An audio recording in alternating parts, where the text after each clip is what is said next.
All right, so picture a Friday night. It's about 9:15, the rush is finally starting to ease up, and you look around your kitchen. There's 5 people on the line, and 3 of them started in the last 2 months. The 4th one gave his notice on Tuesday, and the 5th, the one who actually knows what they're doing, you're quietly terrified of the day they walk out. If that sounds familiar, here's the thing I want you to sit with for a second. At that point, you're not running a kitchen, you're running a revolving door. And I spent 15 years in the back of the house, every row from the dish pit up to executive chef. So I've lived both sides of that line. I know exactly what that Friday feels like. So here's what usually happens next. You decide it's a pay problem. So you throw an extra $1 an hour at it and you wait. And nothing really changes. So then you decide it's a hiring problem. So you raise the bar, get pickier, and somehow you still end up filling that same spot 4 times in a year. And the reason neither of those fixes worked is that you're treating the symptom, not the actual thing that's wrong. So let's start with how bad it actually is, because I think most owners underestimate it. The Bureau of Labor Statistics tracks quit rates across every industry, and food service is basically always sitting right at top. Every single year. This is not a your restaurant problem. It's baked into the industry. And honestly, that's good news, because if it were a personality thing, if it were just you being a bad boss, well, you'd have to fire yourself. But it's a structural problem, and structural problems you can fix with structure. So why is it really so high? Let me walk you through what's actually driving people out, because none of it is what owners like to blame. It's not the generation. It's not nobody wants to work anymore. Those are stories we tell ourselves so we don't have to fix anything. The first one is what I call onboarding by osmosis. It's the follow Steve good luck model. A new hire shows up and just inherits whoever happened to be standing next to him that day. So they don't learn your standard. They learn Steve's version of it. They're confused by week 2, they're frustrated by week 4, and they're gone by week 6. The second one is there's no single source of truth. Think about it. The menu lives in one binder, the allergen list is in another one, the recipes are in a chef's head, and the schedule is in a group chat somewhere. So every shift turns into this little scavenger hunt just to figure out what's going on. And people don't burn out on the work, they burn out on the searching.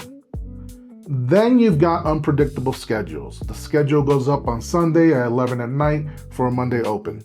So the second job they were juggling to make ends meet, that becomes impossible to hold. And they don't quit because they hate you. They quit because the other job was at least stable. There's pay that doesn't match the hours they actually worked. And I don't mean the hourly rate. I mean the math.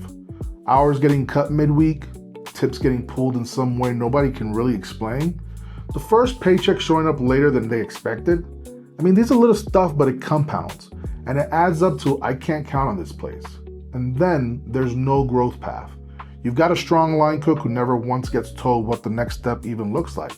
A server who could easily be the floor lead, but that role only exists in your head. So they leave for the place down the street that actually promotes people. Not because the work was bad, because they couldn't see a future in it. And underneath all of that is the real one. It's not the physical exhaustion of the job. Good people can handle a hard physical job for years. That's not what breaks them. It's the cognitive exhaustion of walking in every shift and having to guess what the standard is today. That constant low-level guessing, that's what wears people down and pushes them out. Now, let's talk about what this is actually costing you, because I think this is the part that gets counted completely wrong. Most owners look at turnover and they see the recruiting cost, the job post, the interviews, maybe a sign-on bonus, and that's the cheap part. That's the tip of it. The real cost is in 4 places you're probably not looking. There's the replacement cost, which once you factor in the recruiting, the training time, the productivity gap, the lost sales with somebody still getting up to speed, replacing one person runs you into the thousands. A manager costs way more than that. Then there's a 90-day gap, because a line cook is functional at 30 days, capable at 60, and actually a parity around 90. And that whole 3 months, your veterans are the ones covering the difference. So now your best people are tired too. Then there's a slow drift on the guest side. Recipes shift a little, plating gets loose, the service rhythm wobbles, and none of it shows up as one big hit. It just quietly erodes over the next couple of quarters. And then the worst one, the cascade. When somebody respected leaves, everybody else asks why, and all the work that person was quietly absorbing lands on people who were already maxed out. So within 90 days, you lose a second person to burnout, and now you're hiring for 2 spots instead of 1. So what actually fixes it? And I'll be straight with you, it's not the pizza party, and it's not the dollar raise. The dollar raise buys you a few extra weeks. That's it. The stuff that actually moves the number is structural. You fixing onboarding, you build a real 5-day plan instead of follow Steve, you hand them an actual welcome packet on day 1, a real thing, their schedule, who to contact, the paperwork, the code of conduct. You get a handbook that's not a 60-page legal brick and also not a 4-page Google Doc nobody reads. And you put it somewhere they can actually get to it. You post a schedule the same day every week, ideally 2 weeks out so people can plan their lives. You pay clearly and on time. The first paycheck date in writing, tip math anybody can follow, no surprises. You show them the growth path out loud on day 1 so they know the next step is real.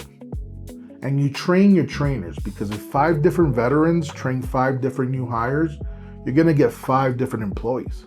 And here's what you'll notice about almost every one of those: the documentation. And that's not a coincidence, that's the whole thing. Because most people problems in a restaurant are really documentation problems wearing a costume. Bad attitude? A lot of the time, that's a hire who was never told what the standard was. Inconsistent service? That's inconsistent training. Constant turnover? That's an operation that lives in 3 people's heads. And when you finally get your standards written down and put them where the work actually happens, which is on people's phones, 3 things happen at once. New hires get up to speed faster because they're not reverse engineering your restaurant. Your veterans stop being the human help desk, and the team starts to trust the system because there finally is one. So one more thing before I let you go, and that's how to see it coming. Because by the time somebody hands you their notice, you've usually already missed it. Watch for when your best people quietly stop offering to train the new hire. That's them saving their energy because they don't expect the new person to last. Watch for the flexible person who's suddenly asking off every other Friday. That's often a second job for me. Watch for the same locker room conversations happening every shift about the same problem. Because if you don't surface it, they'll solve it by leaving. And watch for the long-tenured person who just stops asking for things. When the guy you always push for a new prep station goes quiet, he's checked out, and the notice is usually 4 to 8 weeks away at that point. So look, turnover is never going to 0, and it shouldn't. Some turnover is actually healthy. The goal was never 0. The goal is that the turnover you actually have is the turnover you actually chose, not the turnover your system is creating for you. Fix the foundation and the number starts falling on its own without you ever really working on retention. And that's honestly why we built Crewli. It's the operations layer where all of this actually lives. Your onboarding, your handbook, your training, your schedules, all in one place on every person's phone, always current. So if any of this hit a little too close to home tonight, there's a link below and we can talk.